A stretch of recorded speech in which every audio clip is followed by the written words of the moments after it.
함께 읽을 하나님 말씀은 창세기 31장 1절에서 20절까지 말씀인데요. 우리 다 읽지 않고 1절부터 3절까지만 한 목소리로 같이 읽도록 하겠습니다. 1절부터 3절까지 우리 같이 한 목소리로 우리 스크린 보시고 함께 읽겠습니다. 시작. 야곱이 라반의 아들들이 하는 말을 들은즉 야곱이 우리 아버지의 소유를 다 빼앗고 우리 아버지의 소유로 말미암아 이 모든 재물을 모았다 하는지라. 야곱이 라반의 안색을 본즉 자기에게 대하여 전과 같지 아니하더라. 여호와께서 야곱에게 이르시되 내 조상의 땅 내 족속에게로 돌아가라. 내가 너와 함께 있으리라 하신지라. 아멘. 할렐루야. 마이크 소리가 조금 큰 것 같은데 조금 줄여주실 수 있을까요? 네. 우리 좌우에 있는 지체들과 한번 인사하겠습니다. 샬롬. 네. 이게 언제쯤이면 이게 어색하지 않고 우리가 샬롬 할 수 있을지. 네. 여러분 그 전도서 3장 1절에 보면요, 모든 범사에는 기한이 있고 천하만사에 다 때가 있다라는 말씀이 있습니다. 모든 것에는 정한 때가 있다. 여러분 다 공감하시나요? 때가 있다. 네, 그렇죠? 젊을 때가 있으면 늙을 때가 있고, 공부할 때가 있으면 우리가 일할 때가 있고, 그렇죠? 모든 것에는 다 때가 있다. 말씀에도 보면 날 때가 있으면 죽을 때가 있고 심을 때가 있으면 심은 것을 뽑을 때가 있다고 말해요.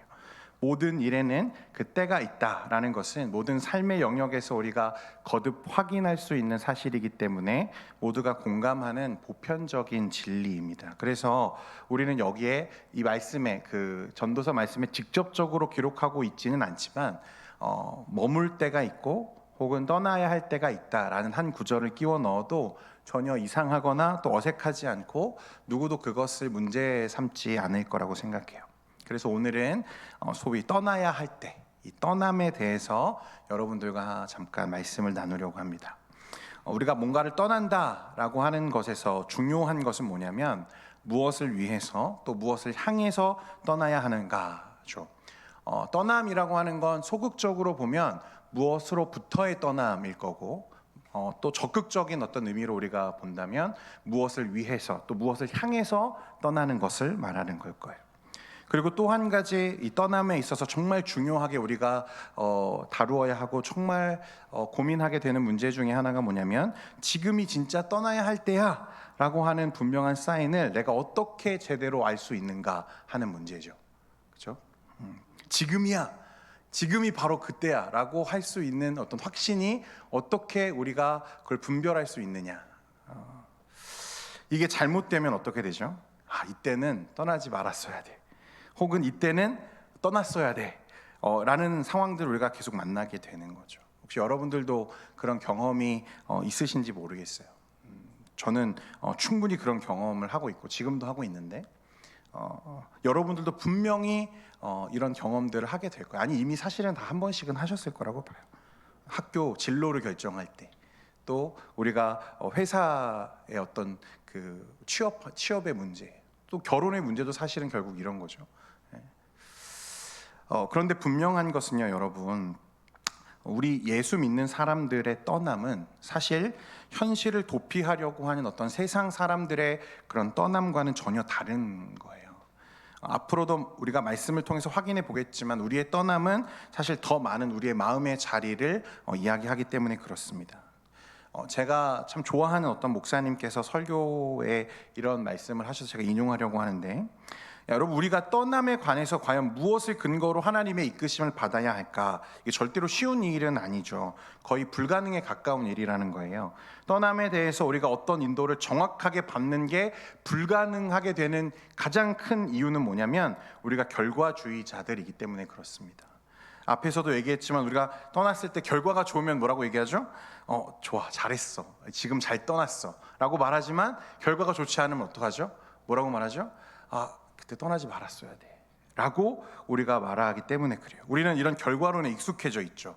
그런데 이것이 우리가 하나님의 때를 분별하지 못하게 하는 결정적인 요인으로 작용한다는 거예요. 여러분 생각해 보세요. 예수님의 제자들은 예수님의 말씀에 순종해서 예수님과 함께 떠날 때에 배를 타고 바다를 건너다가 무엇을 만납니까? 풍랑을 만났어요. 그렇죠? 그러면 그때 그 위기로 죽을 뻔했죠. 그럼 그 떠남은 잘못된 떠남입니까? 또 제자들은 나를 따르라는 예수님의 말씀에 순종하고 자기의 집과 일터를 버려두고 예수님을 따라 나섰죠. 그리고 그 결과가 뭐예요? 그들은 길에서 칼에 죽고 십자가에 죽고 목이 잘려 죽는 그런 결과를 얻었죠. 그게 제자들이잖아요. 그럼 그 제자들의 떠남은 과연 잘못된 떠남인가? 그럼 여러분, 우리 주 예수 그리스도는 하나님 아버지의 집을 떠나서 사람의 몸을 입고 이 땅에 오셨고, 아버지 하나님의 말씀에 완전히 순종한 결과는 무엇입니까? 십자가에 죽는 것이었어요. 여러분, 그럼 이 떠남은 잘못된 떠남입니까? 그렇지 않잖아요. 그렇죠? 예수님을 통해서 십자가가 승리라는 사실을 우리가 누구보다 확신하고 믿고 있습니다. 믿으시죠, 여러분? 할렐루야. 예수님의 십자가는 승리죠. 그런데 결과론적인 인생과 그런 선택에 익숙해져 있는 우리는요, 정작 그 십자가가 내 앞에 다가왔을 때, 내가 그 십자가를 져야 하는 상황에 놓이면 어떻습니까? 십자가가 완전한 승리가 아니라 완전한 실패와 절망으로 그것을 인식하게 되는 거죠. 이게 결과론적인 인생에 물들어 있는 우리의 모습입니다. 저는 이 통찰에 전적으로 동의해요. 그러니까 우리가 이런 결과론에 붙잡혀 있는 동안에는 하나님의 뜻과 때에는 영원히 순종하기가 어렵습니다. 여러분, 하나님은 우리를 좋은 길로 초청하시는 일이 거의 없어요. 제가 경험해 보니까 그래요. 때로는 고생과 손해가 불보듯 뻔한 길로 하나님이 우리를 부르시죠. 아브라함과 이삭과 야곱, 우리가 이야기를 계속 지금 살펴보고 있는데 모두 무언가 보장되고 있고 갖춰진 환경으로 부름받은 사람은 그 중에 한 사람도 없었어요. 아무것도 보이지 않고 약속되지 않는 가운데 하나님은 떠나라고 말씀하시지 무언가를 보여주신 다음에 떠나라고 한 적은 한 번도 없었어요. 그리고 성경은 그것을 뭐라고 말하냐면 믿음이라고 말하고, 그 믿음이 없이는 하나님을 기쁘시게 할 수 없다고 우리에게 이야기하고 있다는 거죠. 그러면 어떻게 해야 되냐? 우리는 어떻게 그 하나님의 뜻과 때를 분별할 것인가? 오늘 말씀에 보면요, 야곱이 드디어 지긋지긋했던 그의 인생을 볼모 삼고 그를 착취했던 이 라반의 집을 떠나는, 20년 만에 라반의 집을 떠나는 장면이 나옵니다. 그런데 여기서 우리가 자세히 보면요, 야곱이 그 라반의 집을 떠나는 장면에 그 길을 떠날 수밖에 없었던 아주 중요한 요인이 두 가지가 나와요. 첫 번째는 뭐냐면 현재의 고난이고요, 두 번째는 하나님의 비전, 말씀입니다. 여러분, 1절과 2절 말씀 같이 한번 읽기를 원하는데, 야곱이 어떤 고난에 처했는지 보십시오. 함께 읽겠습니다. 시작. 야곱이 라반의 아들들이 하는 말을 들은즉 야곱이 우리 아버지의 소유를 다 빼앗고 우리 아버지의 소유로 말미암아 이 모든 재물을 모았다 하는지라. 야곱이 라반의 안색을 본즉 자기에게 대하여 전과 같지. 여러분, 야곱이 처음에 떠난다고 했을 때 6년 전에 라반이 뭐라고 했는지 기억나세요? 여러분, 네가 나를 사랑하거든 여기에 머물라 했거든요. 기억하시죠? 그런데 지금 뭐라고 얘기합니까? 그의 낯빛이, 그의 얼굴이 달라져 있죠. 그렇죠? 야곱은 이제 라반과 그 아들들에게 모함을 당하고 있어요. 낯빛이 달라졌다는 거예요. 야곱의 재산이 넘치는 축복으로 쌓여가면 갈수록 그들의 냉대가 심해졌습니다. 지난주에 얘기했지만 여러분, 야곱은 절대로 외삼촌을 속이지 않겠다는, 외삼촌을 속일 수 없는 방식을 제안함으로 그 이후에 모든 것이 하나님의 축복임을 그가 스스로 증명했잖아요. 그렇죠? 그럼에도 불구하고 라반은 그 동안에도 무려 10차례 넘게 그의 품삯을 속이고 조정까지 했지만 그래도 지금의 야곱의 성공을 질투하고 있죠. 그렇죠? 이게 야곱이 처한 현실의 문제였어요. 고난. 제가 초등학교 5학년 때, 저도 5학년 때가 있었어요, 여러분. 학급 친구들에게 제가 따돌림을 당한 적이 있습니다. 한 2분 정도 빼고는 아무도 안 믿는 눈치인데 사실이에요, 여러분. 따돌림을 당한 적이 있어요. 물론 물리적인 폭행을 당한 건 아니었습니다. 그때 덩치가 되게 컸거든요. 그런데 제가 교실에 들어가면 친구들의 분위기가 묘하게 이상해요. 하루 이틀 그러다가 때로는 제가 있는데 제가 없는 사람처럼 취급당하기도 하고, 또 자기들만 아는 신호로 서로 막 주고받으면서 키득키득거리고, 그 모든 조롱이 나를 향해 있다는 사실을 알았을 때 정말 괴로웠어요. 좀 믿어주세요, 여러분. 괴로웠다고요. 부모님께 진지하게 전학 보내달라고 요청도 해보고, 학교 가는 게 하루하루 지옥 같았어요. 냉대. 우리가 사회생활을 하다 보면 학교에서 혹은 직장 생활할 때 이런 상황을 만날 때가 있죠. 그리고 이건 정말 그 어떤 어려움보다 큰 어려움이에요. 막 일이 많고 막 그런 업무적인 어떤 과중함보다도 사실 사람이 주는 상처는 너무 아프죠. 내가 사랑받지 못할 때, 오히려 내가 주변 사람들로부터 미움받을 때 너무 괴롭죠. 야곱은 지금 가족들의 싸늘하게 식은 시선과 모함과 모욕을 견디는 중이었어요. 그런데 그 고통, 그 어려움, 현실의 어려움이 중요한 떠남의 사인일 수는 있지만 결정적인 사인은 아니었어요. 그런 냉대와 고통을 당하던 야곱에게 3절에 하나님이 어떻게 말씀하시죠? 같이 읽겠습니다. 시작. 여호와께서 야곱에게 이르시되 내 조상의 땅 내 족속에게로 돌아가라. 내가 너와 함께 있으리라. 여러분, 무엇입니까? 현재의 고난이 미래의 하나님의 비전과 만나는 순간이죠. 그렇죠? 야곱아, 네 조상의 땅 내 족속에게로 돌아가라. 내가 너와 함께 하게. 베델에서 하나님을 만났을 때 그 하나님의 약속이 20년이 지나서 다시금 그의 영적인 감각에 새롭게 새겨지는 순간이었어요.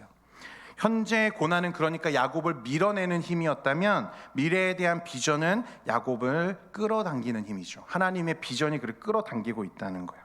여러분, 이것이 그가 떠나야 하는 때, 떠남을 분별할 수 있는 가장 완벽한 조건이에요. 떠남의 조건. 현재의 고난과 미래의 하나님의 비전이 만나는 순간이 있어요. 현재의 고난에 대한 분명한 인식과 미래의 비전이 만날 때 떠남이 일어나는데, 여러분, 그러니까 이것이 없으면 떠날 수 없는 게 아니고 떠나면 안 되는 거예요. 여러분, 기억하셔야 돼요. 생각해 보세요. 미래의 비전이 아무리 좋아도 현재가 더 좋으면 떠남은 일어날 수 없죠. 이스라엘 사람들이 400년간 애굽에서 종살이를 하는데 애굽이 그들을 핍박하고 그들을 힘들게 하지 않았다면 떠날 일이 없었죠. 애굽 왕이 그들을 자기 국민처럼 대했다면 그들은 절대 떠나려고 하지 않았을 거예요. 그런데 애굽이 어떻게 하죠? 이스라엘을 착취해요. 굉장히 괴롭게 고역을 시킵니다. 그러니까 그들이 하나님께 부르짖죠. 살려달라고 하나님께 요청하는 거예요. 반대로 현재의 고난이 확실하더라도 여러분, 미래의 비전이 없으면 떠날 수 없는 거죠. 그때는 어떤 시간이죠? 견뎌야 하는 시간이에요. 어디로 가야 할지가 확고하게 정해졌을 때 떠나야지, 현재의 고난만으로 떠나면 여러분 길을 잃을 가능성이 너무 큽니다. 우리는 우리의 내일을 아무도 장담하거나 확신할 수 없거든요. 제 아내가요, 저와 막 결혼했을 때 아내 자랑을 좀 하려고 하는데, 강남에 있는 나름 꽤 여러분들도 잘 아시는 회사를 다니고 있었어요. 총무과에서 근무를 했는데 그때는 저한테 밥도 잘 사주고 막 그랬거든요. 지금도 잘 사줍니다, 여러분. 그때 회사 다닐 때 아내가 참 많이 힘들었었던 것 같아요. 기억에 팀장으로 계셨던 그 부장님이 아내를 괴롭힌 건 아니에요. 사실은 그분은 잘못한 게 없습니다. 그분의 기질이 완전히 FM 이어가지고 그 기준에 따라가는 게 너무 힘들었던 것 같아요. 그래서 야근도 너무 잦고, 보고서를 올리면 매일 그 빨간 줄로 막 이렇게 난도질 당해가지고 이제 빠꾸 먹는다 그러죠. 그렇게 돌아오는 그 보고서를 보면서 막 스트레스가 좀 있었던 것 같아요. 그분 별명이 빨간 펜이었는데, 그래가지고 스트레스가 심하니까요, 결혼하고 1년이 지나도록 아이가 잘 안 생기고 막 그랬었던 기억이 있어요. 그래서 아내랑 상의하고 아내가 나 너무 힘들어서 퇴사해야겠다라고 말을 하더라고요. 그래서 그때 제 생각이 어떤 생각이었냐면, 우리가 목회자 가정인데 그 1년, 2년 더 근무한다고 큰 의미가 있겠는가라는 생각이 들어서 회사를 계획한 것보다는 훨씬 일찍 퇴사를 하게 되었습니다. 진짜 우리 가정의 고난은 그때부터가 시작이었어요. 저희는 그 후로 10년이 넘도록 그날을 돌아보면서 그때 왜 그랬을까? 그때 우린 너무 어렸어 라는 얘기들을 끊임없이 반복하게 되죠. 아쉬운 선택이죠. 섣부른 판단이에요. 그러니까 명확하게 하나님의 이끄심이 아니라 그냥 그 현재의 고난을 피하기 위해서 내린 섣부른 판단은 이런 실패를 더 큰 실패를 우리에게 가져올 수 있는 거죠. 그거 아세요? 아내가 그만두고요, 6개월 정도 지나고 나서 팀이 개편이 됐어요. 그 부장님이 다른 팀으로 이동하시고, 아내랑 평소에 너무 친하게 지내던 팀의 과장님이 그 팀장이 되셨어요. 그 이후에 그 팀은 너무 평안했대요. 6개월만 참을 걸. 이게 얼마나 아쉽겠습니까? 우리는 결과를 절대로 예측할 수 없고 우리 계산대로 되지 않는 게 인생이에요. 제 아내가 지금 저기서 저를 째려보고 무서워. 예, 그러니까 현재의 고난은 떠남에 대한 굉장히 중요한 사인일 수는 있지만 결정적인 사인은 아니라는 거예요. 그러니까 이게 결정적인 사인이 되려면 어떻게 해야 돼요, 여러분? 미래를 향한 하나님의 비전과 반드시 만나야 돼요. 고린도전서 10장 13절에 보면 이런 말씀이 있습니다. 사람이 감당할 시험 밖에는 너희가 당한 것이 없나니 오직 하나님을 믿으사 너희가 감당하지 못할 시험 당함을 허락하지 아니하시고 시험 당할 즈음에 또한 피할 길을 내사 너희로 능히 감당하게 하시느니라. 감당할 시험을 준다는 게 무슨 말입니까? 감당할 힘을 주신다는 거예요. 그러니까 시험이 없게 하신다는 게 아니라 그 시험을 견딜 힘을 주신다는 거죠. 시험 당할 때 감당할 힘도 주신다는 거예요. 그러니까 힘 주실 때는 내가 머물러 있는 거죠. 시험은 크지만 힘을 주시면 머물러 있을 수 있습니다. 여러분 이런 경험들 하신 분들이 있을 거라고 생각해요. 진짜 힘든 고난인데 어느 순간에 하나님의 손길이 내 삶을 감싸고 이전까지 정말 나를 힘들게 하고 죽을 것 같이 나를 끌어내리던 그 고통이 어느 순간 견딜 만한 고통이 되는 거. 한 2명 정도 고개를 끄덕이는데 그런 게 있어요, 여러분. 네, 그런 게 있습니다. 만약에 고난 당하고 있는 분들 계시면 여러분 하나님께 피할 길을 달라고 기도하셔야 되지만 하나님 견딜 수 있는 힘을 주세요라고 기도하는 것도 너무 중요해요. 그런데 또 피할 길을 여신다는 말은 뭡니까, 여러분? 도망친다 그런 뜻이 아니라요. 미래의 비전을 주셔서 내가 떠날 수 있는 힘을 나에게 주신다는 거예요. 하나님이 길을 여세요. 그때가 되면 하나님이 내가 생각하지 못한 방향으로 또 하나님이 그 길을 여세요. 여러분 하나님이 비전을 주실 때는 반드시 그 길이 열리게 되어 있습니다. 이게 정말 놀라운 경험이거든요. 이스라엘 사람들이 출애굽할 때 뒤에서는 애굽의 군대가 막 쫓아와요. 앞에는 막 홍해가 막혀 있습니다. 사람들이 어떻게 해요? 하늘을 쳐다보며 원망할 수밖에 없죠. 하나님 왜 이러십니까? 우리를 왜 이곳으로 인도해서 우리를 다 죽게 하십니까? 그때 하나님이 어떻게 하셔요, 여러분? 바다에 길을 내세요. 바다에. 이게 하나님이세요. 하나님이 떠나게 하셨으면 그 길을 하나님이 만드시는 거예요. 길이 있어서 떠나는 것이 아니라 그 길을 만드시는 하나님을 신뢰하고 우리가 가는 거예요. 그러니까 하나님의 비전을 우리가 만나고 대화하는 일이 무엇보다 중요합니다. 그래서 우리가 해야 하는 일은요 뭐냐면 나의 현실이 하나님의 비전과 미래를 향한 이끄심과 대화를 하게 해야 돼요. 그런데 미래에 대한 비전이 없고 하나님의 말씀이 없으면 여러분 어떻게 되죠? 내가 내 현재의 고난이 대화할 대상을 찾지 못해요. 그러면 어떤 결과가 일어나냐? 무엇과 우리가 대화하게 되죠? 불안과 염려와 고난과 근심과 대화하게 되죠. 그러면 어떻게 되냐면 그 안에서 그 현실에 대한 불평과 불만이 쌓이다가 끝나거나 아니면 그 고난을 회피하기 위한 성급한 결정으로 패착하게 되는 것입니다. 그렇지 않으려면 반드시 여러분들이 가진 현실의 고민이 하나님의 말씀 비전과 만나야 하고 하나님의 비전과 대화하게 해야 돼요. 하나님 저 너무 힘든데요. 하나님 지금 진짜 견딜 힘이 없는데요. 하나님 제가 어떻게 해야 될까요? 여러분 기도하셔야 돼요. 그런데 목사님 저는요 하나님을 믿고 있지만 하나님의 약속과 비전을 받은 적은 없어요. 하나님이 저에게는 그런 말씀은 안 하시는 것 같아요. 여러분 그런 지체들 분명 있으시죠, 그렇죠? 여러분 근데 그거는요 내가 중국집 사장인데 내가 짜장면을 먹어본 적이 없다고 말하는 것과 똑같은 거예요, 여러분. 약속이 없는 사람은 없어요. 여러분 그걸 분명히 해야 하는데 오늘 내 안에서 하나님이 믿어진다면 여러분 하나님 믿으시죠? 믿으시죠? 네. 여러분 하나님을 믿는다. 내가 내 안에서 하나님이 믿어진다는 건 뭐예요? 하나님께서 나를 영원토록 책임지신다는 약속이죠. 그동안 우리가 아브라함과 이삭과 야곱의 믿음에 대해서 얼마나 많은 이야기를 나누었습니까? 아브라함과 이삭과 야곱이 믿은 건 뭐예요? 하나님의 약속이에요. 약속. 우리의 믿음과 약속은 여러분 결코 분리되지 않는 거예요. 우리의 믿음이 하나님의 약속이죠. 내가 하나님을 믿어요. 그렇다면 우리는 그 하나님께서 나의 영혼과 나의 인생을 끝까지 책임지시고 내가 알 수 없는 방법으로 나를 인도해 가신다는 것을 내가 믿는 거예요. 나는 하나님을 믿는데 약속은 모르겠어요? 여러분 그건 말이 안 돼요. 내가 이 사회에서는 조금 실패할 수 있죠. 남들이 알아줄 만한 성과를 거두지 못할 수도 있어요. 내가 1등이 되지는 않을 수 있습니다. 그러나 그것과 상관없이 내 영혼과 내 삶이 주 품에 있고 내가 안전하다는 보장이 하나님의 약속 안에서 이루어지는 거예요. 그때 용기가 생기는 거죠. 여러분, 그러므로 우리 인생의 가장 중요한 것은 의지적으로 우리의 현실과 하나님의 약속이 계속해서 대화를 이루도록 하는 게 중요해요. 여러분, 이걸 반드시 경험하셔야 하고 경험하시게 될 겁니다. 이제 야곱이 하나님의 비전과 그 고통스러운 현실 속에서 대화하기 시작합니다. 그에게 선명한 하나님의 부르심이 있죠. 야곱아, 너의 조상들, 너의 땅으로 돌아가라. 하나님 말씀하시죠. 그에 따라서 야곱은 하나님의 때를 확신하고 이것을 이루기 위해서 두 아내를 들판으로 불렀습니다.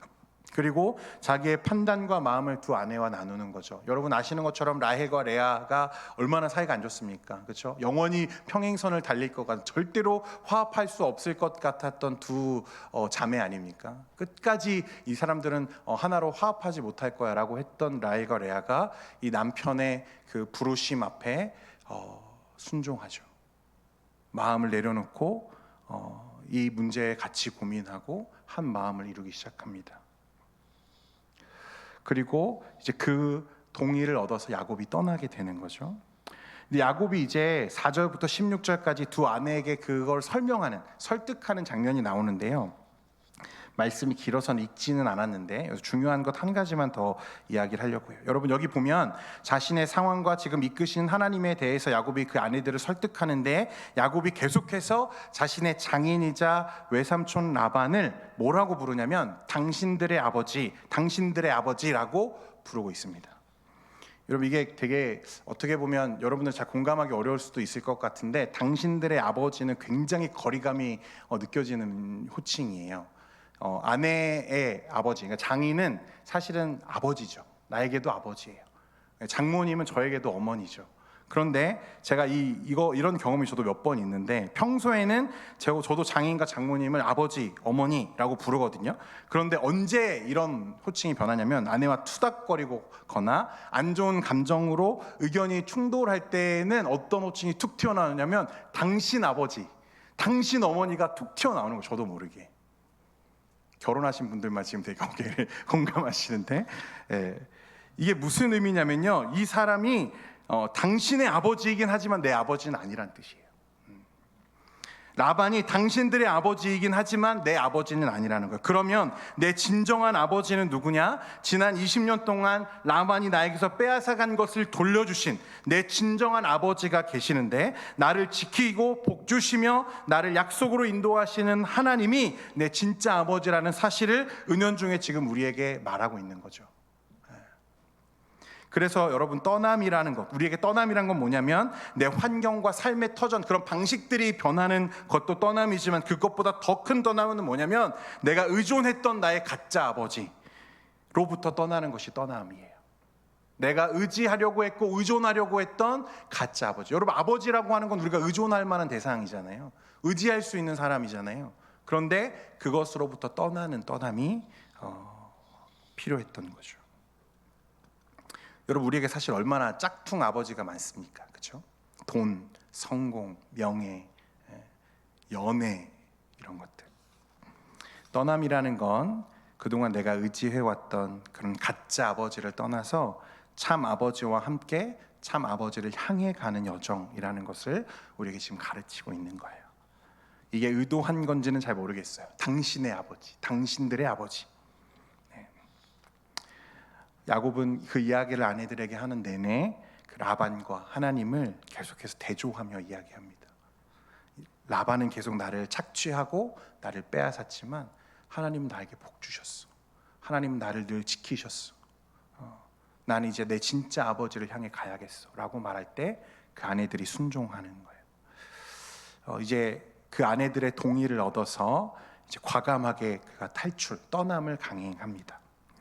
사랑하는 청년 여러분, 혹시 진로의 문제로 고민하거나 직장 내 동료와의 갈등이 있고, 혹은 과도한 업무로, 오늘 아니면 가난과 또 어떤 여러 가지 삶의 문제로 현실의 고달픔과 어려움으로 지금 떠남이라고 하는 이 카드를 만지작 하는 분들이 이 자리에도 계실 거예요. 내가 학교에 갔는데 이 학교에 내가 생각한 것처럼 나의 적성에 맞지 않는 것 같고, 그런 교우들과의 관계가 어려움이 있고 그런 막막한 문제들이 우리 삶에 반드시 있거든요. 그때 우리는 어떻게 해야 될까 정말 갑갑하죠. 떠나는 게 맞나? 이거 빨리 떠나야 되나? 그럼 언제 떠나야 되지? 저도 이 사실 오랜 시간 떠남에 대해서 묵상하면서 때로는 막 엉덩이가 들썩들썩하고 지금 떠나야 되는 거 아닌가? 약속이라 비전과 상관없이 지금 현실의 문제에 급급해서 떠나야 하는 어떤 그런 갈등을 막 느끼며 살았던 시간들이 많이 있었고 지금도 마찬가지예요. 그래서 어디로 가야 할지 모르겠는 그 막막함을 저도 충분히 여러분 이해합니다. 그리고 설교하는 저도 지난 20년, 20대, 30대 가장 에너지 넘쳤던 나의 젊음과 시간을 쏟은 우리 교회를 떠나야 할 때가 다가오고 있고 그런 하나님의 이끄심이 점점 선명해지는 경험들을 제가 지금 하고 있거든요. 두렵죠. 걱정이 돼요. 걱정이 안 된다면 거짓말이죠. 그러나 여러분, 그럼에도 불구하고 내가 그 순간 가장 신뢰할 수 있는 분은 우리 아버지시죠. 진짜 아버지. 그렇죠? 세상이 다 나를 배신해도 내가 모든 것을 실패한다 하더라도 나를 절대로 포기하지 않으실 아버지가 계시기 때문에 내가 의지할 분은 아버지밖에 없는 거죠. 내가 너와 함께 할 거야. 내가 너를 반드시 지킬 거야. 내 약속과 내 뜻을 너를 통해 반드시 이룰 거야 라는 약속과 그러니까 우리는 끊임없이 대화해야 하는 거죠. 여러분 그 약속이 여러분 안에 선명하게 새겨지고 진짜 내 아버지를 향한 여정이 시작되는 여러분들의 삶이 되기를 축원합니다. 만약 아직 그 이끄심이 선명하지 않다면 여러분 견딜 수 있는 힘을 달라고 기도하세요. 그리고 이끄심이 선명해졌다면 하나님이 나를 이끄시는 그 약속 가운데 내가 선명해졌다면 여러분 주저하지 마세요. 그때가 우리가 떠나야 할 때라는 것을 기억하시기 바랍니다. 우리 눈앞에 보이는 길이 아니에요. 우리가 믿는 건 우리 눈앞에 있는 길을 믿는 게 아닙니다. 또 막연하게 내가 상상하는 어떤 결과 잘 될 거야 라고 하는 내 추측을 믿는 게 아니에요. 길을 만드시는 하나님, 우리가 지난주에도 찬양했죠. 웨이메이커. 하나님은 길을 만드시는 분이에요. 약속을 지키시는 하나님을 믿는 거예요. 이 믿음의 자리에 여러분이 서시길 하나님께서 열망하고 계세요. 그 자리에 서기를. 한 주간의 삶에서 이 이끄시는 그 하나님의 은혜가 여러분과 함께 하기를 원합니다. 기도하겠습니다. 거룩하신 하나님 아버지, 오늘 이 야곱의 떠남에 대해서 우리가 말씀을 나눕니다. 하나님, 우리는 언제가 하나님의 때인지 잘 알지 못합니다. 그러나 우리는 믿습니다. 하나님이 나의 진짜 아버지이시고 내가 가야 할 곳이고 내가 의지해야 할 분임을 믿습니다. 내가 너와 함께 할 거야. 내가 너를 반드시 이루게 할 거야 라고 하는 이 하나님의 영원한 약속, 깨어지지 않는 약속을 끝까지 신뢰하는 믿음을 우리 모든 지체들 안에 부어 주옵소서. 그래서 하나님 이 세상을 살아갈 때 야곱과 같이, 이삭과 같이, 아브라함과 같이 하나님 그 약속 위에서 우리가 우리의 믿음으로 살아가는 모든 청년들 되게 하여 주옵소서. 예수님의 이름으로 기도합니다. 아멘.